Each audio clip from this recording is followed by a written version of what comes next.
So today our topic is the United Nations. So the United Nations UN is the world organization that helps maintain peace and security in the world, and it has present 193 member nations. Its headquarters is situated in New York, and India became a member of UN on October 30, 1945. So UN formation. So at the end of the First World War, the leader of the world set up an international body called the League of Nations, and its aim was to maintain peace in the world. So after the First World War, so the leaders they get together and they set up a body that is called League of Nations.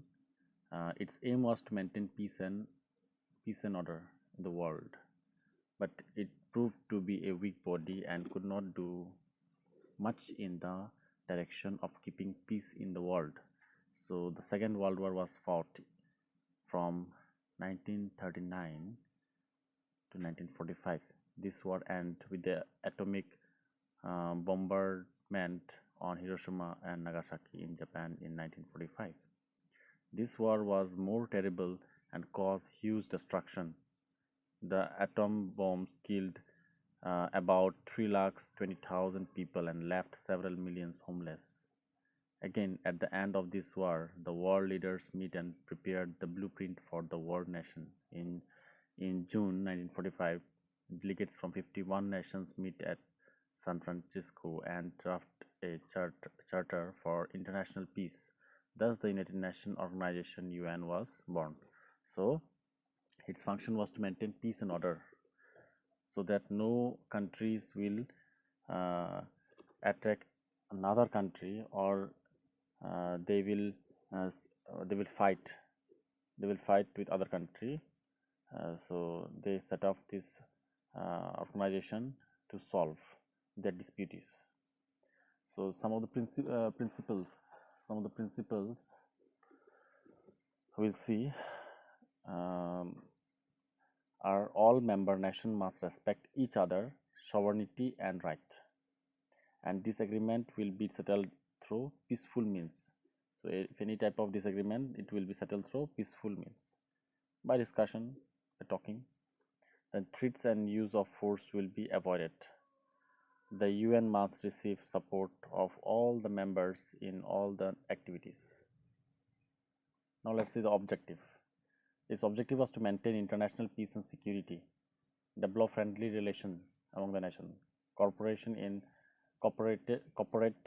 in solving international economic, social, cultural, and humanitarian problems. Then promote respect for human rights and freedom, to act as a center for harmonizing the activities of various nations in attaining the objective of the UN. The United Nations never makes law or nor impose taxes. It is a place where issues and problems are discussed and their solution work out. Now let's see the bodies of UN.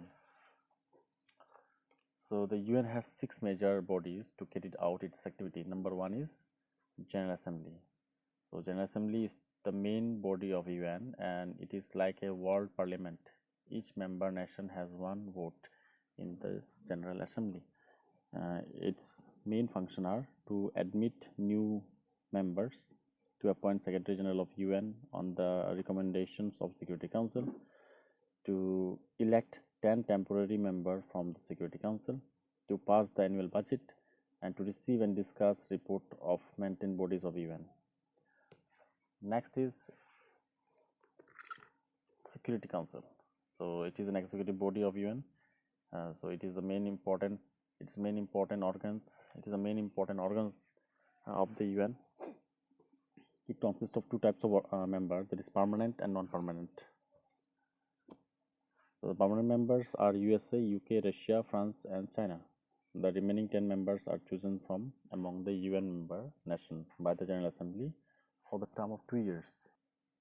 The permanent members have 2 veto powers. It means if out of these 5 any one member vote against the matter being discussed, the matter is not passed, it will have to discuss and vote again later. The main function of the Security Council are the or to stop all conflict in the world, to have talked to maintain peace and send peacekeeping force against a nation which becomes a threat to the international peace.